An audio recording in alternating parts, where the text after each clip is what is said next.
35 cars and drivers will be going for 33 spots in the 102nd running of the Indianapolis 500. Let's meet them now here in the Bandwagoner's Guide to the 102nd running of the Indy 500 here on Indy 500 Month.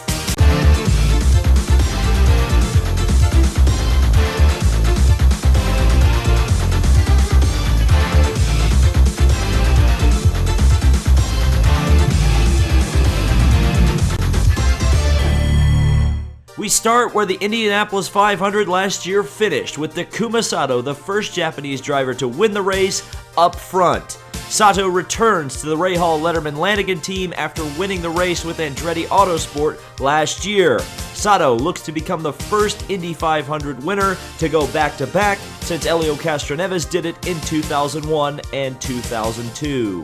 Speaking of Helio, he returns this year in the Pennzoil colors that his mentor at Team Penske, Rick Mears, made so famous. Once again, Helio is in pursuit of a fourth Indy win, but this time he is no longer a full-time IndyCar driver. But there's a little shred of irony in the fact that Helio's Indy 500 winning career has mirrored so closely Al Unser Sr.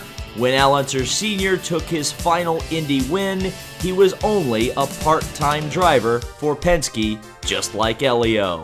Scott Dixon, the 2008 champ in new colors this year for sponsor PNC Bank, is still looking for an elusive second Indianapolis 500 crown. But that pursuit last year almost cost him his life in this spectacular crash, but Scott would walk away to challenge the Brickyard again. Tony Kanaan scored one of the most popular victories in history in 2013. He could top that popularity this year as he moves to the A.J. Foyt Racing Team. The ever-popular Supertex hasn't won at the Brickyard since 1999. Alexander Rossi scored one of the most unlikely Indy 500 wins ever in 2016 with his clutch and coast performance. However, he backed it up last year with incredible race pace, and this year has to be considered once again a contender for victory. Ryan Hunter-Reay scored a spectacular Indy 500 win in 2014, but since then has been snake-bitten at the Brickyard. If he can make it 200 laps without problems, the second win is coming. Reigning Verizon IndyCar Series champion JOSEF Newgarden has struggled at Indianapolis, but in his second year for Team Penske, results are not just going to be expected, they're going to be demanded.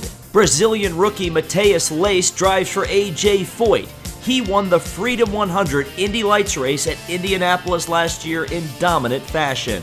2016 Indy 500 pole sitter James Hinchcliffe returns in his traditional gold and black Aero Electronics Honda. The first of Hinchcliffe's teammates is Canadian rookie sensation Robert Wickens, who has had such an impressive season thus far in the Verizon IndyCar Series. It will be interesting to see how he can adapt to the high-speed superspeedway at Indianapolis. And rounding out the Schmidt-Peterson Motorsports team is Jay Howard, who will be looking to recover some of his reputation after getting a bad rap. Howard feels unnecessarily after being involved in the spectacular crash of Scott Dixon last year. Ed Jones finished third in the race last year driving for Dale Coyne Racing. This year he takes over the number 10 NTT Data Ganassi racing car that was held by Tony Kanaan last year. Can someone say dark horse? Team Penske's Will Power has found great 500-mile racing success on the tricky triangle at Pocono Raceway, winning the last two races. He has yet to find that level of success at Indianapolis, but if he does, watch out.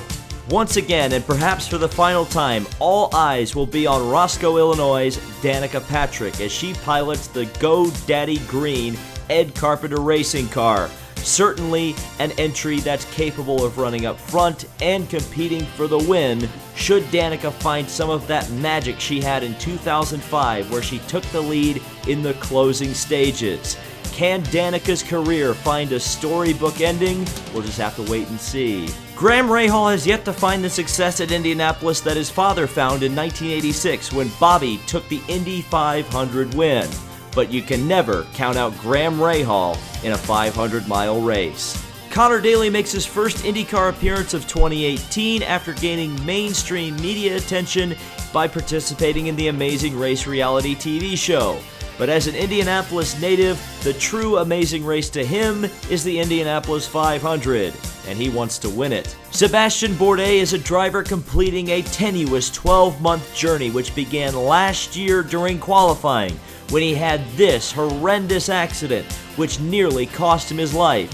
The recovery was long and painful, but Bourdais is back and looking for his first Indianapolis 500 victory. Car number 19 for Dale Coyne Racing was originally assigned to Pietro Fittipaldi, but after his appalling crash at Spa-Francorchamps in the World Endurance Championship, the seat is up for grabs. Names like Zachary Clayman de Mello, Tristan Vautier, and Sebastian Saavedra are the most likely candidates for the seat. However, at the time of recording, nothing has been announced. Ed Carpenter is a master at Indianapolis, driving for his own team. An owner-driver hasn't won the Indianapolis 500 since 1998. Ed is looking to equal that feat.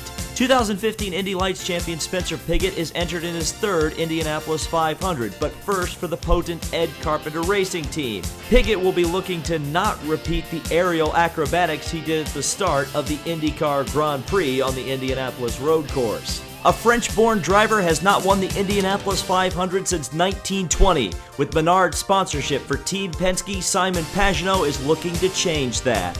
Charlie Kimball finished third in the 2015 race and led last year before his engine blew up. This year, however, he's a long shot with a brand new team, Carlin Racing. Sage Karam, one of two drivers hailing from Nazareth, Pennsylvania in the field, returns to his traditional seat at Dreyer and Reinbold Racing. Stefan Wilson selflessly sat out last year's Indianapolis 500 for the good of the sport so that Fernando Alonso could participate in last year's Indianapolis 500. This year, he has been rewarded with a drive at Andretti Autosport, one of the best cars in the field and certainly the best opportunity of his career. Zach Veach is entered in his second Indianapolis 500, but driving for Andretti Autosport this year has a little bit of additional pressure. He drives the car that won last year's race in the hands of Takuma Sato. In yet another Andretti Autosport Armada entry is Carlos Munoz, making his first return to the team since 2016. In that year, he finished second. He also finished second in his rookie year in 2013, an impressive finishing record. And with the car that was driven by Fernando Alonso in last year's Indianapolis 500, Munoz is absolutely a contender for victory. Rookie driver and 2017 Indy Lights champion Kyle Kaiser drives for second-year team Juncos Racing. Melbourne, Australia's James Davison finally has the testing time he has been lacking in recent years. What he hasn't been lacking in is pace, running up at the front and taking the lead from last place on the grid last year in a fill-in drive for Sébastien Bourdais. The Foyt team seems capable, especially with Tony Kanaan as a teammate. Davison could be dark horse number one come race day. The driver who led the most laps in last year's Indianapolis 500 may have been a bit of a surprise, Max Chilton. Of course, then he was driving for Ganassi Racing, but still put on a sterling performance, dueling with Takuma Sato and Helio Castroneves towards the end of the race. This year, he drives for the new upstart Carlin Racing team, and it may be a bit more of a struggle to get to the front than it was last year. Jack Harvey and his team, Meyer Shank Racing, are both in their second Indianapolis 500 together, once again with SiriusXM and AutoNation as the sponsors. Longtime Indy 500 veteran Pippa Mann returns once again to Dale Coyne Racing, this year in blue and green rather than pink. Oriol Servia returns once again to the Indianapolis 500, this time with a team that's a collaborative effort between Rahal, Letterman, Lanigan and IMSA GTD Ferrari team, Scuderia Corsa. Servia may have a bit of an advantage going into this month of May, as he was one of the principal test drivers for the new Universal Aero Kit. J.R. Hildebrand is back to Indy-only status after having a full-time drive in the Verizon IndyCar Series last year.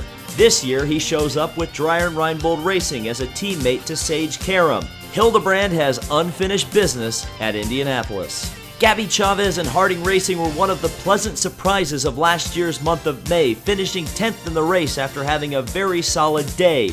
They return this year with one goal in mind: victory. Another dark horse here, as Gabby Chavez already has a win on this speedway in the Indy Lights Series. And the 35th and final entry, Marco Andretti driving for Andretti Herta Autosport. What else needs to be said about the Andrettis at Indianapolis that hasn't already been said? The Andretti curse as drivers has hung over the family since Mario took the family's first and only win as drivers in 1969. The curse has hung over Marco since his very first year in 2006 when he lost the Indy 500 in the last corner by inches to Sam Hornish Jr. The question always seems every year, when will Marco win? Can he win if he win? The prudent question now, how many more years does he have? So that was a bandwagoner's guide to the 102nd running of the Indianapolis 500. Let me know which drivers you think have a good shot to win in the comments below. Let me know which drivers you think are going to surprise, which drivers are going to have a little bit of trouble getting into the show. There's bumping this year, 35 entries for 33 spots. Who do you think is going to miss the show? It's going to be a very exciting next week leading up to qualifying, and then the week after that is the Indianapolis 500. So thank you guys so much for watching. If you do enjoy IndyCar, motorsports, or Indy 500 month content, be sure to hit the like on this video and subscribe for more motorsports content. This has been David Land on YouTube, and we'll see you in the next video.